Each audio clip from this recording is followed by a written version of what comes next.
como hermanos. Gracias porque, Señor, en tu amor nos has unido tan cercanamente, a pesar, Señor, que nunca hemos tenido contacto físico y sin embargo, Señor, tu amor nos une como hermanos. Gracias, Señor, por darnos a Jesús, que ha destruido las barreras sociales, de género, Señor, que nos separaban, a tantas cosas que el mundo crea para separarnos. Señor, a nosotros nada de eso nos separa, ahora somos hijos tuyos y te agradecemos por ello. Al estudiar tu palabra, suplicamos que tú, Señor, nos guíes a la verdad, nos enseñes, abres nuestro entendimiento, nos des, Señor, el deseo de aprender y también de vivir de acuerdo a las cosas que aprendamos, para que así te demos gloria en todo, Señor. Enséñanos a ser obedientes, Padre. Lo pedimos por Jesús. Amén. Muy bien. Vamos entonces me parece que hoy entramos al capítulo 7. La semana pasada no nos pudimos unir, pero hoy ya podemos continuar, gracias a Dios, el capítulo 7 del libro de Romanos.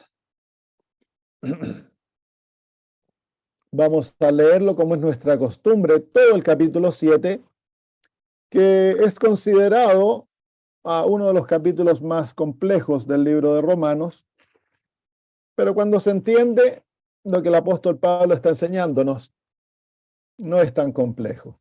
Se vuelve complejo cuando no queremos aceptar la lección que el capítulo de Romanos nos quiere enseñar, que es la muerte al yo. Vamos a leer todo el capítulo.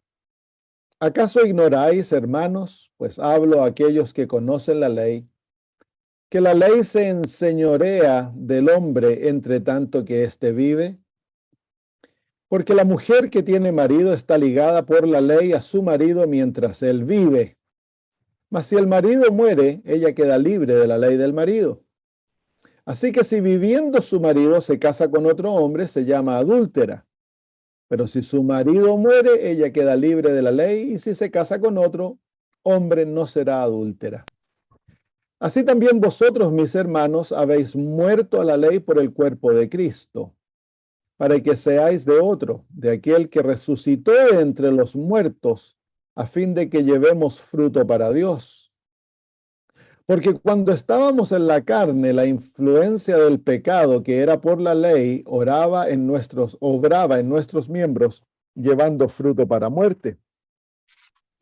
Pero ahora somos libres de la ley, habiendo muerto a lo que nos tenía sujetos, para que sirvamos en novedad de espíritu y no en lo antiguo de la letra. ¿Qué diremos entonces? ¿Es pecado la ley? En ninguna manera. Al contrario, yo no hubiera conocido el pecado a no ser por la ley, porque no conociera la codicia si la ley no dijera no codiciarás. Pero el pecado, tomando ocasión por el mandamiento, produjo en mí codicia, porque sin la ley el pecado estaba muerto. Y antes yo vivía sin ley, pero cuando vino el mandamiento, el pecado revivió y yo morí. Y el mandamiento que era para vida, yo encontré que era para muerte. Porque el pecado, tomando ocasión por el mandamiento, me engañó y por él me mató. De manera que la ley a la verdad es santa y el mandamiento es santo y justo y bueno. Entonces, ¿lo que es bueno vino a ser muerte para mí? En ninguna manera, pero el pecado, para mostrarse pecado, obró muerte en mí por lo que es bueno, a fin de que por el mandamiento el pecado llegase a ser sobremanera pecaminoso. Porque sabemos que la ley es espiritual, pero yo soy carnal, vendido bajo pecado. Pues lo que hago no lo entiendo, pues no hago lo que quiero, sino lo que aborrezco, eso hago. Y si lo que no quiero, eso hago, apruebo que la ley es buena. De manera que ya no soy yo quien lo hace, sino que el pecado que mora en mí. Y yo sé que en mí, esto es en mi carne, no mora el bien. Pues el querer está en mí, pero el hacer el bien pero el hacer el bien no. Porque no hago el bien que quiero, sino el mal que no quiero, este hago.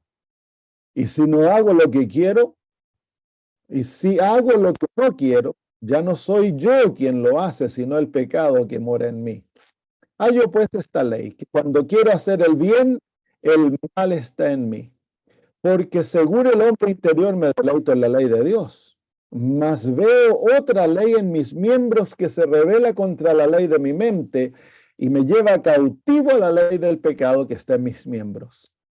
Miserable hombre de mí, ¿quién me librará de este cuerpo de muerte? Gracias doy a Dios por Jesucristo nuestro Señor. Así que yo mismo con la mente sirvo a la ley de Dios, mas con la carne a la ley del pecado. Así que el capítulo 7 continúa los pensamientos que comenzaron en el capítulo 6 en cuanto a nuestra muerte y cómo hemos de servir a Dios, el aprender a someternos a la voluntad de Dios, a someter nuestros miembros, a morir a nosotros mismos, el ser unidos con Cristo en muerte, el ser enterrados con Él y vivir una nueva vida en Jesús, en la cual no vivimos para nosotros, sino que vivimos para aquel que murió por nosotros. Entonces aquí el apóstol nos habla de la relación que el cristiano tiene con la ley. En el capítulo 6, el capítulo 7, el versículo 6, el apóstol dice, pero ahora somos libres de la ley, habiendo muerto a lo que nos tenía sujetos, para que sirvamos en novedad de espíritu y no en lo antiguo de la letra. Capítulo 7, en vez de enseñar que la ley ha sido abrogada, nos enseña cómo relacionarnos con la ley. Y lo primero que nos dice, si tú te fijas, el capítulo 7, el versículo 1, nos dice, ¿acaso ignoráis, hermanos? Pues habla aquellos que conocen la ley, que la ley se enseñorea del hombre entre tanto que vive. Así que el capítulo 7 muestra que la ley está vigente, que la ley no ha sido abrogada por la gracia. El apóstol Pablo claramente en forma presente le dice que la ley se enseñorea de nosotros en cuanto nosotros vivimos. Así que el capítulo 7 establece la vigencia de la ley, pero nos enseña a relacionarnos con la ley de Dios. Y lo primero es que nosotros hemos muerto. Y por lo tanto, al morir, nosotros ya no nos relacionamos con la ley de acuerdo a aquel que está en pecado. Cuando nosotros morimos físicamente, una persona que ha muerto físicamente no puede observar la ley, no puede guardar la ley. Hemos de dejar nosotros nuestros propios esfuerzos para cumplir la ley por nuestras propias obras. Es por eso que el versículo 6 dice, pero ahora somos libres de la ley, no para desobedecerla, sino que nosotros ahora hemos de relacionarnos con la ley de acuerdo al espíritu, no de acuerdo a la carne. Cuando nosotros no hemos muerto y si tenemos una apariencia de cristianos, vamos a estar siempre relacionándonos con la ley de acuerdo a la carne. Y cuando estamos en la carne, la ley se enseñorea de nosotros. Versículo 2 dice, porque la mujer que tiene marido está ligada por la ley a su marido mientras él vive. Mas si el marido muere, ella queda libre de la ley del marido. Aquí el apóstol Pablo se está refiriendo al séptimo mandamiento. Así que si bien viviendo su marido se casa con otro hombre, será llamada adúltera. Pero si su marido muere, ella queda libre de la ley, y si se casa con otro hombre, no será adúltera. Entonces el apóstol muestra claramente que cuando nosotros morimos, quedamos libres de la ley. La ley nos enseñorea de nosotros. Y en este ejemplo, el enseñoreamiento de la ley es el medio a través del cual nosotros somos condenados. Porque cuando estamos en la carne, nosotros no podemos obedecer la ley. Por lo tanto, la ley se enseñorea de nosotros y en vez de ser una bendición, la ley es una maldición, nos maldice, nos condena. Versículo 4. Bueno, los versículos 2 y 3 es importante entender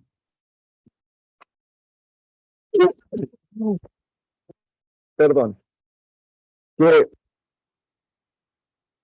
el mandamiento de la ley de Dios de la, del adulterio, no cometerás adulterio, tiene dos excepciones. O ya no estamos bajo ese mandamiento cuando nuestro cónyuge muere o cuando uno de los partidos unidos en el matrimonio comete adulterio.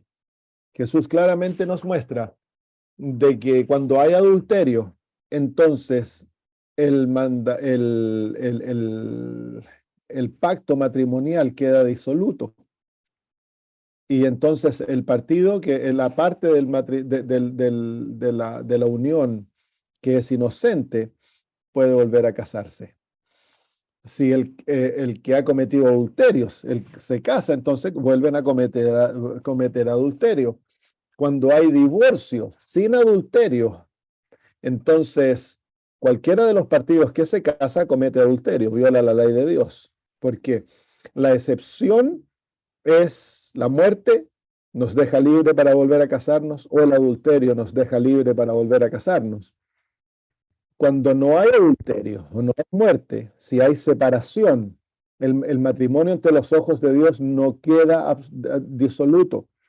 Se puede divorciar ante las leyes del hombre, pero no ante la ley de Dios. La pareja aún es considerada en el cielo unidas, por lo tanto, el que primero se une con otra persona o comete fornicación, ha violado el mandamiento y ha cometido adulterio. Eso es importante reconocer porque hoy en día dentro de la iglesia se están tratando de buscar nuevos excusas para permitir que una persona se vuelva a casar. Pero el abandono, están diciendo que el abuso, pero la Biblia no reconoce aquellas acciones como acciones que permiten que la parte inocente se vuelva a casar. En las Sagradas Escrituras y en el espíritu de profecía, las únicas razones que permiten a alguien casado volver a casarse es por el adulterio o por la muerte de la otra persona. Cuando hay violencia en el matrimonio, cuando hay abuso, cuando hay abandono, la persona puede separarse o divorciarse, pero no volver a casarse. No pueden volver a casarse. Entonces, lo mejor es buscar la reconciliación, buscar el arreglar el matrimonio, el solucionar la relación. Pero a veces no es posible. La relación se ha vuelto tan amarga, tan difícil, que lo mejor es separación, porque los dos partidos ya no pueden vivir juntos. Entonces es separación. Pero si quieren seguir sirviendo a Cristo, entonces ellos han de considerar la realidad de que se separan, no pueden volver a casarse ni unirse sexualmente con nadie. Tienen que vivir una vida de abstinencia para poder observar el mandamiento. Entonces eso el apóstol Pablo en estos versículos claramente muestra la vigencia de la ley, de que si alguien se casa sin que el marido haya muerto, si una mujer se casa mientras su marido está vivo, entonces que es considerada adúltera, ha violado el mandamiento. Y por supuesto, él está hablando a aquellos que conocen la ley. Versículo 4 dice, así también vosotros, mis hermanos, habéis muerto a la ley por el cuerpo de Cristo. Entonces, al morir nosotros en Cristo, al unirnos a Cristo a través de muerte y entierro, nosotros hemos muerto también a la ley. La ley ya no se relaciona con nosotros de la misma manera que se relaciona con un pecador. La ley ya no se enseñorea de nosotros. La ley ya no nos condena. Mira, en el capítulo 8, versículo 1, el apóstol Pablo dice, ahora pues ninguna condenación hay para los que están en Cristo Jesús. Entonces, cuando estamos en Cristo Jesús, la ley ya no nos condena. porque estamos en Cristo, hemos muerto, se cumplió la condena. La ley nos condenaba a morir por nuestros pecados. Por eso el apóstol Pablo termina en el capítulo 6, la paga del pecado es muerte. Pero la dádiva de Dios es en Cristo Jesús, Señor nuestro, es vida eterna. Entonces tenemos una realidad: si no estamos en Cristo Jesús, la ley te condena. Si tú cometes adulterio, la ley te condena. Pero en Cristo Jesús ahora la ley ya no nos condena, nos enseñorea de nosotros. Ya no tiene esa relación de ser un carabinero, un policía que anda apuntándonos el pecado y condenándonos. Y lo hace para llevarnos a la gracia. Ese es el propósito de la ley, lo vamos a ver ahora en un poquito. Para que seáis de otro, de aquel que resucitó de entre los muertos, a fin de que llevemos frutos para Dios. Entonces la vida del cristiano no está regida en relación a la ley. La vida del cristiano está regida en relación a Cristo Jesús. Hemos muerto a la ley, ya no nos vamos a relacionar a la ley como nos relacionábamos antes, de esa manera de tratar de definir nuestro cristianismo por obras de la ley, sino que ahora definimos nuestra experiencia cristiana en relación a Cristo Jesús. Él es nuestro todo.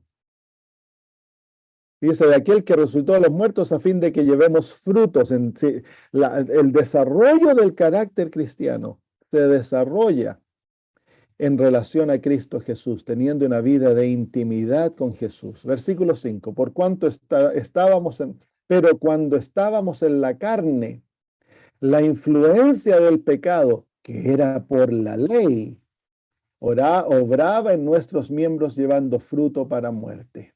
Así que en Cristo Jesús llevamos frutos para vida.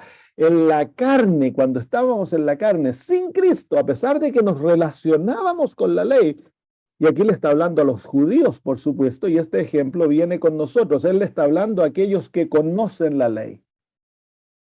Nosotros los adventistas. Si no hemos sido realmente convertidos, si no nos hemos entregado a Cristo Jesús, entonces continuamos siendo controlados por el pecado y por lo tanto la ley se enseñorea de nosotros. La ley te condena, la ley te controla y hay dentro de nosotros una constante motivación de vivir nuestra vida cristiana definida por la ley.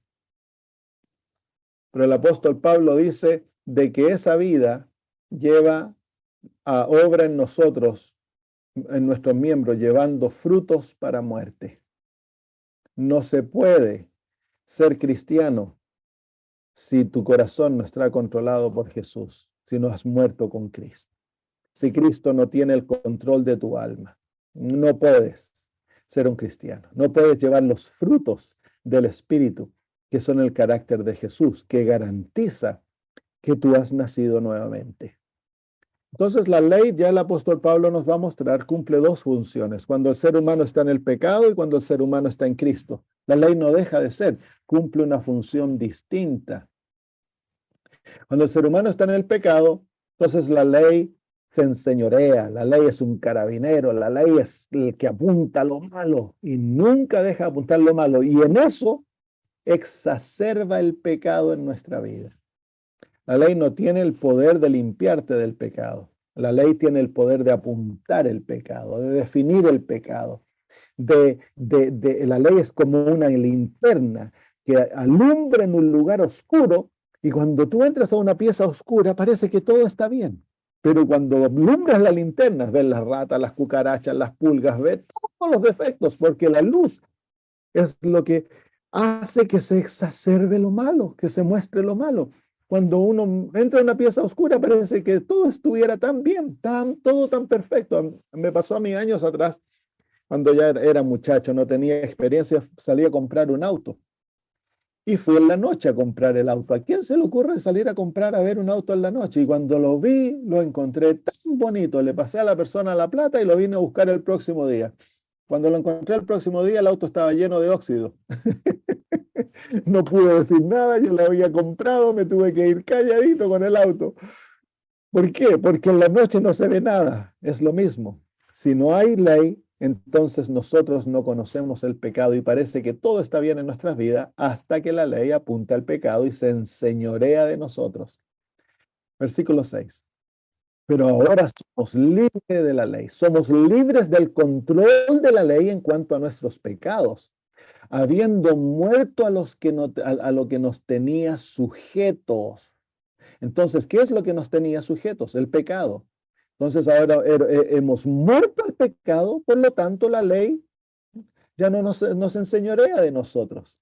Y luego dice, para que sirvamos o para que obedezcamos en la novedad del Espíritu, o para que sirvamos a Dios y le obedezcamos de una manera nueva.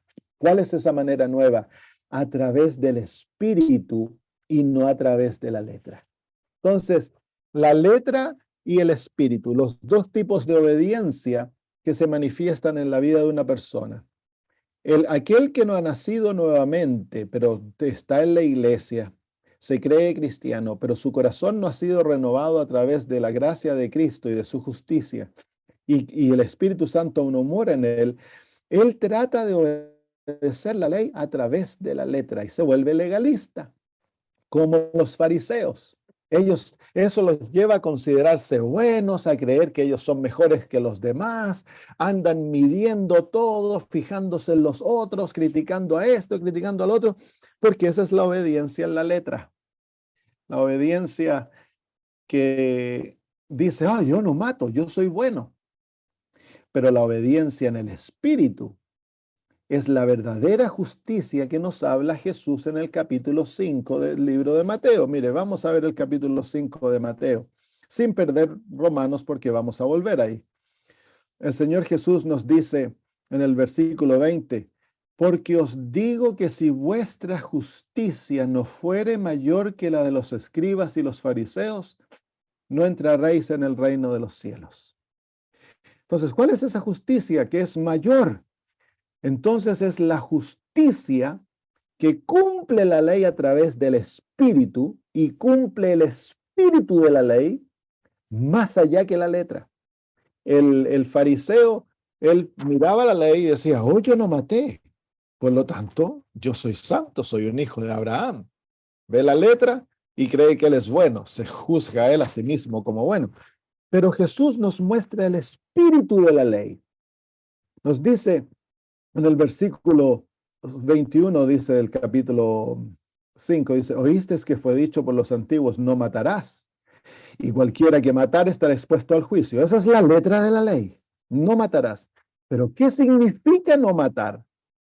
Entonces dice el Señor Jesús, mas yo os digo que cualquiera que sin razón se enojase contra su hermano estará en peligro del juicio. Y cualquiera que dijera a su hermano raca estará en peligro de concilio. Y cualquiera que le dijere fatuo estará expuesto al infierno. Así que el no matar en el espíritu de la ley quiere decir de que no vamos a insultar a nuestro hermano, no nos vamos a enojar con nuestro hermano, y que si insultamos o nos enojamos con otros, entonces estamos violando el sexto mandamiento. Y va más allá aún. Dice en el versículo 23, por tanto, si trajeres tu ofrenda al altar y allí te acordares que tu hermano tiene algo contra ti, deja allí tu ofrenda delante del altar y ve, reconcíliate primero con tu hermano y entonces ven y presenta tu ofrenda.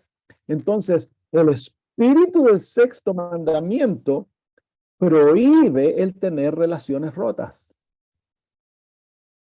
El espíritu del sexto mandamiento nos enseña que si nosotros ignoramos una relación que está rota, entonces estamos violando el sexto mandamiento y somos culpables.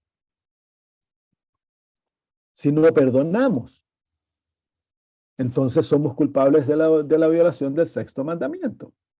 Eso es lo que el apóstol Pablo en Romanos 7 nos está refiriendo. El observar, el relacionarnos a la ley de acuerdo a la letra, nos lleva a ser legalistas porque nos creemos mejor porque yo no mato. Pero cuando me doy cuenta de que el mandamiento demanda una observancia espiritual, que yo tan solo puedo observar la ley de Dios si estoy en el espíritu. Para poder observar la ley de Dios, el espíritu de Dios ha de morar en mí. porque Él tan solo me puede dar la mente de Jesús, que es amar a nuestros enemigos, perdonar a los que nos hacen mal, orar por los que nos persiguen y nos ultrajan, bendecir a los que nos maldicen. Ese es el espíritu del sexto mandamiento. Y miren, el Señor Jesús dice en el versículo 27, oíste que fue dicho por los antiguos, no cometerás adulterio. Esa es la letra del mandamiento. ¿Pero qué quiere decir? Bueno, si yo soy fiel a mi esposa, no me meto con otra mujer, no cometo adulterio, soy un buen cristiano. Pero va más allá, dice, pero yo os digo que cualquiera que mira a una mujer para codiciarla, ya adulteró en su corazón. Así que ahí está, pues. El mandamiento es mucho más profundo, es imposible para el ser humano cumplir el mandamiento como el mandamiento ha de ser cumplido. Para que el mandamiento pueda ser cumplido, para que podamos obedecer el mandamiento como debe ser obedecido, hemos de obedecerlo en el espíritu, hemos de servir en el espíritu y no en la letra. Eso no quiere decir que ignoramos la letra, pero es que el obedecer en el espíritu va a obedecer la letra, pero obedece el espíritu de la letra. ¿Entiendes lo que quiere decir? Es mucho más profundo. Muy bien, vamos de vuelta a Romanos.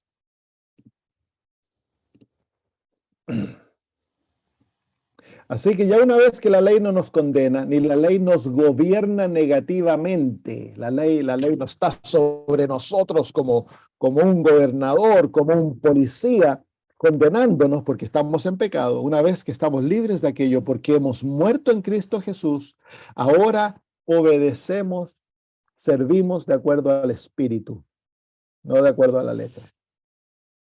Entonces, el verdadero cristiano no usa la ley como un manto externo, como el fariseo. Te doy gracias, Señor, porque yo pago diezmos y hago esto y hago lo otro.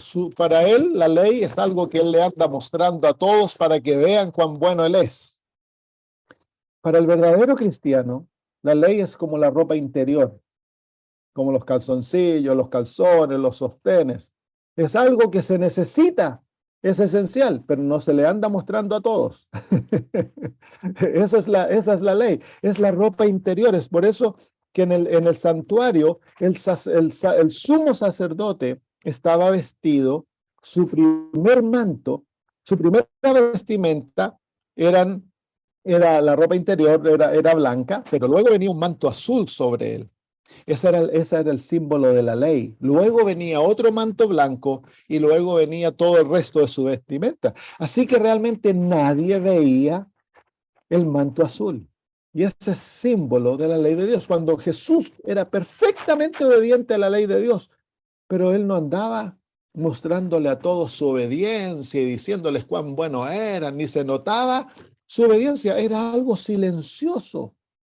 Esa es la manera de la verdadera obediencia. No es algo que se ande haciendo público y apuntándole el error a los demás para que todos vean cuán celoso y cuán bueno yo soy. Eso es cuando servimos de acuerdo a la letra, porque no hemos muerto. Cuando morimos en Cristo Jesús, nuestra relación a la ley cambia. Ahora está escrita en nuestra mente, en nuestro corazón, y el Espíritu de Dios obrando en nosotros nos lleva a ser fieles a la ley, pero es algo interno, algo personal. Y el principio de la ley es el amor, que nos lleva a obedecer por amor. Mientras más obedientes a la ley, más amorosos seremos. Eso es distinto, ¿no? Porque por lo general, cuando vemos a los hermanos que andan con la ley, por lo general son agrios, ácidos, criticones. Los hermanos que siempre andan apuntando que aquí, que allá, son los hermanos más agrios. Eso entonces no han aprendido a obedecer la ley. La verdadera obediencia nos hace tiernos, nos hace compasivos, nos hace amorosos, nos hace misericordiosos, porque esa es la naturaleza de la ley.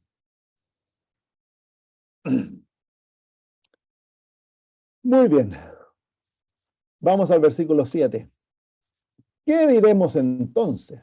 ¿Es pecado la ley? Claro, si alguno lee superficialmente los primeros versículos, uno puede concluir como concluyen los hermanos pentecostales, evangélicos, que la ley entonces es algo malo, que hay que sacarla.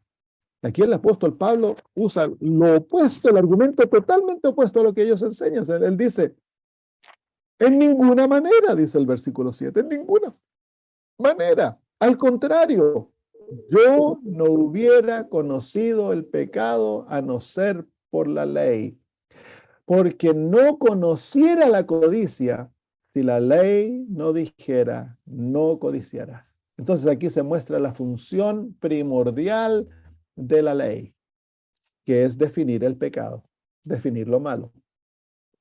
Si no hubiera ley, no conoceríamos el pecado. Es porque la ley dice no mentirás o no levantarás falso testimonio, que sabemos que mentir es mal.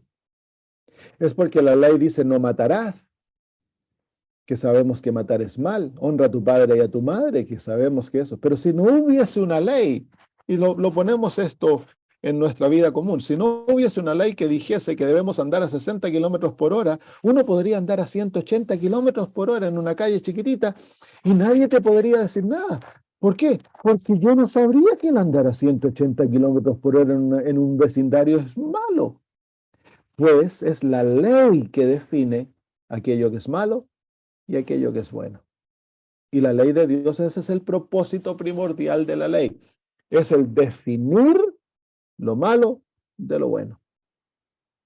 Entonces, producto de que tú y yo llegamos a ser esclavos del pecado, y el pecado ahora nos hace ver lo malo como bueno y lo bueno como malo, Dios tuvo que escribir aquella ley de amor y definirla para la condición caída del ser humano. Y entonces es aquella ley que claramente en 10 principios nos dice, el adulterio es malo, el matar es malo.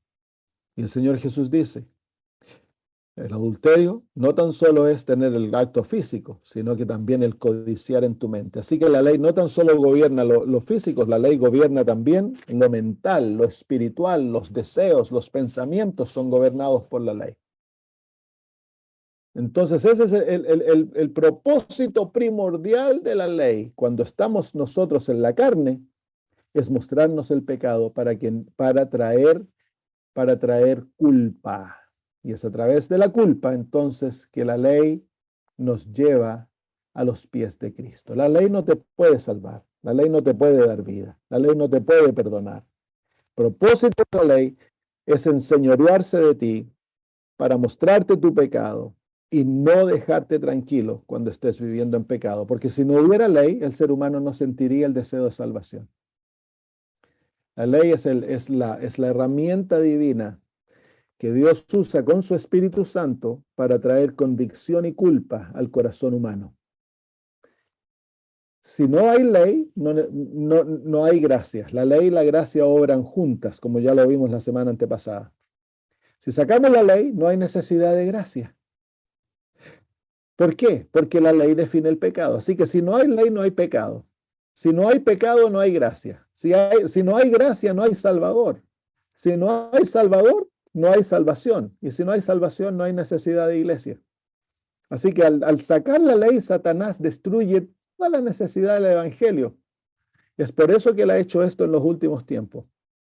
En los últimos tiempos las iglesias han enseñado que Dios abrogó la ley y lo han enseñado por generaciones. Y ahora el libertinaje, el desarrollo de la maldad, la violencia que hay en el mundo es el producto que se le ha enseñado al mundo que no hay ley.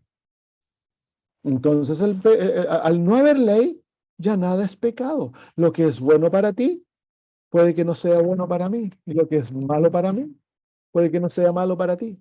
Entonces, yo me puedo considerar un gato si quiero. Eso es una de las definiciones de sexualidad en las Naciones Unidas. Hay personas que se consideran gatos y tú no le puedes decir de que son seres humanos, son gatos. Y es ofensivo llamarlos personas. Entonces yo me puedo, ¿cómo se llama?, considerar una niña si quiero, o tú un niño, tú te puedes considerar neutro, no eres ni niño ni niña, disparas para los dos lados. haces lo que quieres y no hay definición de bueno o malo. ¿Por qué? Porque se ha enseñado que no hay ley. La ley era lo que definía el pecado. Se sacó la ley de la sociedad, no hay definición. Ahora se hace lo que quiere y el ser humano no cree que es bueno ni que es malo. Entonces ese es el propósito primordial de la ley. Muéstrese de la ley claramente al que está en pecado para que tenga culpa. Y al sentirse culpable, al sentirse convencido de pecado a través de la obra del Espíritu Santo, va a buscar un Salvador. Si al pecador todo lo que se le enseña, amor, amor, amor, Jesús te ama, Jesús te ama, Jesús te ama, el pecador va a responder, pero nunca se va a sentir pecador, por lo tanto nunca va a apreciar a Cristo como su Salvador. Por lo tanto nunca va a haber una verdadera entrega del corazón a Jesús. Junto con el amor, con la gracia, ha de enseñarse la ley para que las personas vean su pecaminosidad. La ley es el instrumento, es el bisturí que el Espíritu Santo usa para erradicar el pecado de la vida.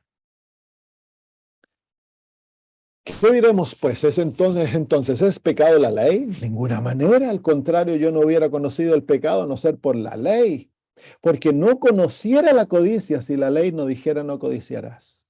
Versículo 8. Pero el pecado, tomando ocasión por el mandamiento, produjo en mí toda codicia, porque sin la ley el pecado estaba muerto.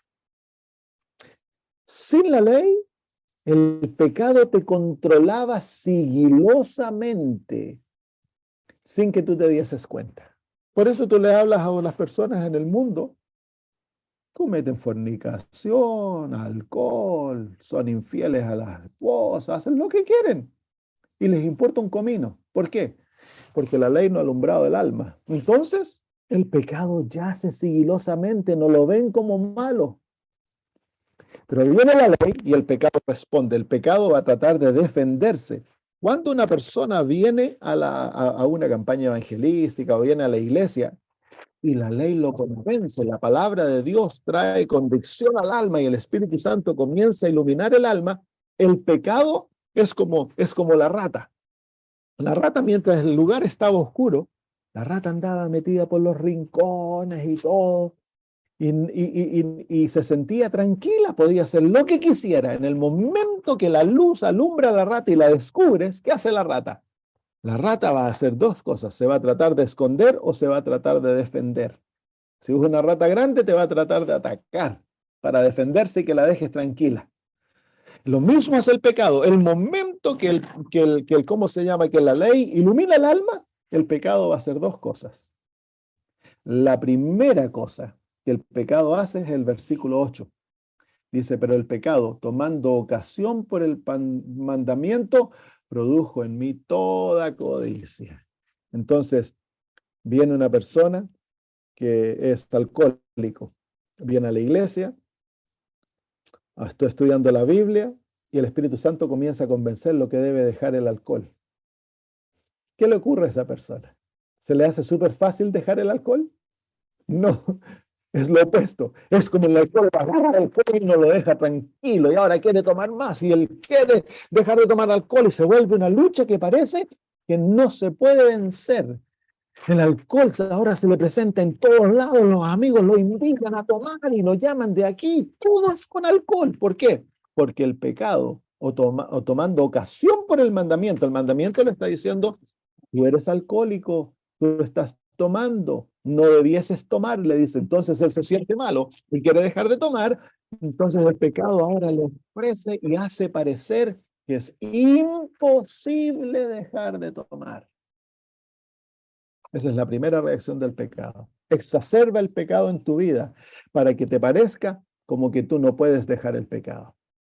Es el modo de defensa que el pecado usa para que no extirpes el pecado de tu alma. Eres orgulloso, eres mentiroso, eres ladrón, eres adúltero, lo que sea. La primera reacción del pecado es que el pecado te va a hacer sentir que es imposible dejar de pecar. Entonces el pecado se va a exacerbar en tu vida y te va a parecer una montaña tan grande, tan difícil, que muchos se descorazonan y abandonan, dejan de venir a la iglesia, dejan los estudios bíblicos. Eso es una de las grandes razones por las cuales la gente comienza a estudiar la Biblia y luego dejan de estudiar, porque se ven tan malos, es tan imposible dejarlo, es tan grande lo que hay que dejar, hay que cambiar tantas cosas, ¿por qué? Entonces, dejan. Versículo 9. Y antes yo vivía sin la ley, pero cuando vino el mandamiento, el pecado reavivió y yo morí. Ahí estamos diciendo, el pecado reaviva, se vuelve un gigante inmenso y yo pareciera como que yo no puedo hacer nada contra ese pecado. Esa es una mentira, el pecado te está engañando, porque yo puedo hacer todas las cosas en Cristo Jesús, Señor nuestro. Todo es posible, no importa cuán grande el pecado, cuán profundo, cuán oscuro, cuán terrible, Cristo Jesús ya lo derrotó. Y si tú permaneces en Cristo Jesús y concentras tus ojos en Él, no en tu pecado, en Cristo Jesús, puedes ir a los pies de Cristo, puedes confesar tu pecado, puedes pedir perdón y arrepentirte. La culpa te abandona y Cristo se hace cargo de aquel pecado y Él te libra. Pero cuando recién comienza la batalla es terrible, terrible. Pareciera de que no vamos a tener la victoria, pero la victoria ya ha sido otorgada por Jesús. Versículo 9. Y antes yo vivía sin ley, pero cuando vino el mandamiento, el pecado reavivió y yo morí. Y el mandamiento que era para vida, yo encontré para muerte. Claro, sí, Dios dio el mandamiento para darnos vida. El propósito de la ley, en su propósito original, es vida. Pero tan solo la ley puede dar vida cuando estamos en justicia. Pero cuando estamos en el pecado, el mandamiento cambia su labor y te condena y causa muerte. Claro, la paga del pecado es muerte. ¿Y quién es el que causa la muerte? La ley, pues la ley te condena. La ley le dice a Dios, este pecador ha de morir. La ley no tiene misericordia. La ley no obra por misericordia, la ley es ley. La naturaleza de la ley es justicia. La naturaleza de toda ley no es misericordia, es el juez que otorga misericordia, no la ley. La ley demanda justicia por naturaleza, entonces demanda la muerte del pecador. Y más aún, al alumbrar y la ley es tu culpa, te hace sentir, pero terrible, te desarma. Hasta ese punto tú te veías como buena persona. Mira, si uno le habla hasta el criminal más grande y se creen buenos, hasta que comienzan a estudiar la Biblia, cuando comienzan a estudiar las Sagradas Escrituras y se dan cuenta de lo horrible de su pecaminosidad, se dan cuenta cuán malos son. Entonces morimos a nuestra imagen propia. Y es un dolor terrible para el que toda su vida se ha creído bueno, el confrontar la realidad, que no soy bueno después de todo, soy malo, porque yo he violado la ley de Dios vez tras vez. Y esa es una obra inconsciente, no es causada por el predicador, no es causada por el que enseña la Biblia, esa es la obra que es obrada en la conciencia a través de la influencia de la ley, a través del Espíritu Santo. Por eso es que a la gente no le gusta venir a la iglesia. Es por eso que tus hijos que están en el mundo, cuando vienen a tu casa, se sienten incómodos y creen que tú los estás culpando, que tú los estás juzgando. No eres tú, es la ley. Vienen a la casa y está el Espíritu de Dios, inmediatamente se sienten culpables y las memorias de lo que aprendieron en la casa comienzan a recordarlo y comienzan naturalmente el Espíritu Santo a comparar lo que están haciendo con lo que aprendieron en el hogar y se sienten culpables, por lo tanto no quieren ver a los papás ni quieren estar mucho en la casa. ¿Por qué? Porque la ley los culpa. Uy, ya se nos pasó la hora. Muy bien, otro versículo. Y el mandamiento que era para vida, yo encontré que era para muerte. Versículo 11 es la segunda estratagema del pecado para salvarse y no perder el control de tu alma. Y esta es la peor de las todas. Dice, porque el pecado, tomando ocasión por el mandamiento, me engañó y por él me mató. ¿Cuál es el engaño? En el primero, el pecado se exacerba en ti para hacerte creer que es imposible vencerlo. Segundo engaño es el engaño más profundo, cuando el mandamiento te engaña. ¿Y cuál es ese engaño? El engaño, el apóstol Pablo lo explica en los siguientes versículos. Y el engaño es el siguiente. El engaño es que el apóstol nos muestra en sí mismo que él decide obedecer la ley de Dios y hacer lo bueno, sin ir a Cristo, sino que en sus propias fuerzas. Dice, yo escojo hacer lo bueno, pero cuando escojo hacer lo bueno, nunca puedo hacer lo bueno, siempre termino haciendo lo malo. Ese es el engaño.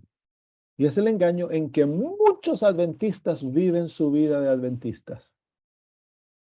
Ellos anhelan ser buenos, anhelan vencer el pecado, anhelan obedecer la ley, pero el pecado los ha engañado y los ha llevado a creer que ellos han de obedecer en sus propias fuerzas, que ellos han de vencer, que ellos han de dejar de pecar, que ellos han de perfeccionarse y viven una vida de tomar decisiones, de disciplina estricta, viven una vida de constante lucha, pero nunca vencen, porque cada vez que quieren hacer lo bueno terminan haciendo lo malo. Y entonces al final viven una vida de amargura. Es una amargura terrible, porque nunca tienen paz, nunca tienen gozo en el alma, porque cada vez que ellos tratan de hacer lo bueno, la ley los condena, porque no están haciéndolo en el espíritu, lo están haciendo en la carne, y por lo tanto la ley se enseñorea de ellos y los hace sentir terribles. Entonces no hay paz en el alma. Ese es el engaño más grande que el pecado hace a un ser humano, porque el pecado no desea que vayas a la cruz de Cristo para obtener perdón de tus pecados. En el libro, en el capítulo 9 de Romanos, o el capítulo 10, dice el versículo 4, dice, porque el fin de la ley es Cristo, para justicia a todos los que creen. Y en el contexto dice el versículo 1, hermanos, ciertamente el deseo de mi corazón y mi oración a Dios por Israel es para su salvación, porque yo les doy testimonio de que tienen celo de Dios, pero no conforme a ciencia. Son muy celosos, porque ignorando la justicia de Dios y procurando establecer su propia justicia, no se han sujetado a la justicia de Dios. Ahí se encuentra el gran engaño. Israel cayó gordito en aquel engaño y nunca pudieron recuperarse. El engaño de establecer su propia justicia por sus obras y no a sujetarse a la justicia de Dios. Y luego en el versículo 4 el apóstol Pablo explica, dice, porque el fin de la ley, el fin, la palabra fin quiere decir el objetivo de la ley, el propósito de la ley es Cristo, para justicia a todo aquel que él cree. Entonces la ley no te puede otorgar justicia, no te puede otorgar la capacidad de obedecerla y de vivir una vida justa, libre del pecado. ¿Quién es el que puede hacer eso? Es Cristo Jesús. ¿Y dónde lo obtienes? Cuando el alma, cuando la ley es iluminada por el pecado, por la ley, el alma es iluminada por la ley y tus pecados son manifiestos y culpa toma tu conciencia, entonces la ley dejó de cumplir su función. Ahora la ley desea que vayas a Jesús, porque la ley no te puede limpiar, la ley no te puede perdonar, la ley no te puede dar misericordia. Es Cristo el que ha de dar todo aquello. Entonces el pecador ha de correr a Jesús para obtener gracia. Porque a través de la gracia, Dios ha proveído el perdón de nuestros pecados, la aceptación, nuestra justificación, el derramamiento del Espíritu, todo lo necesario para ser libres del pecado. Pero la ley no te puede otorgar aquello. Entonces, el fin de la ley termina su propósito cuando tú vienes a Cristo Jesús. Ahí la ley culmina. Y luego la ley se va a relacionar contigo de otra manera una vez que eres convertido. Ya no de la manera condenatoria que ha hecho hasta ese punto, porque hasta ese punto la ley buscaba llevarte a Cristo. Entonces no hay paz para aquel que vive una vida de obediencia legalista. No hay gozo, no hay victoria. Lo opuesto, se vuelve la vida cristiana más oscura y más difícil.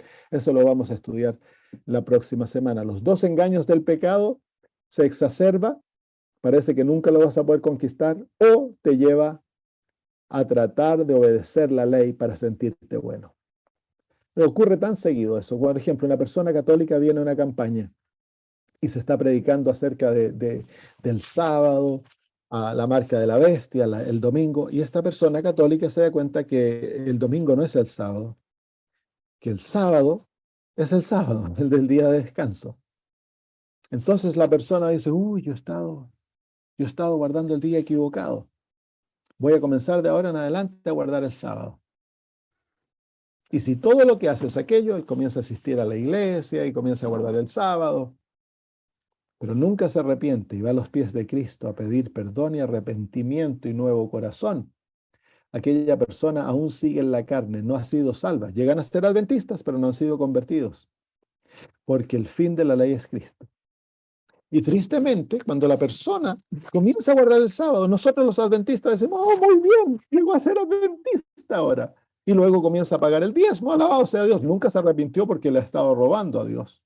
Nunca ha ido a confesar sus pecados y aceptar a Cristo para obtener un nuevo corazón y limpieza a los pies de Cristo y ser convertido para que un nuevo corazón le sea dado y la ley sea escrita en su ley, en su mente y en su corazón, sino que ellos se cree que porque la persona cambió su conducta, ha llegado a ser un cristiano. Pueden llegar a ser adventistas, pero no cristianos. Y peor de todo, muchos adventistas son totalmente legalistas.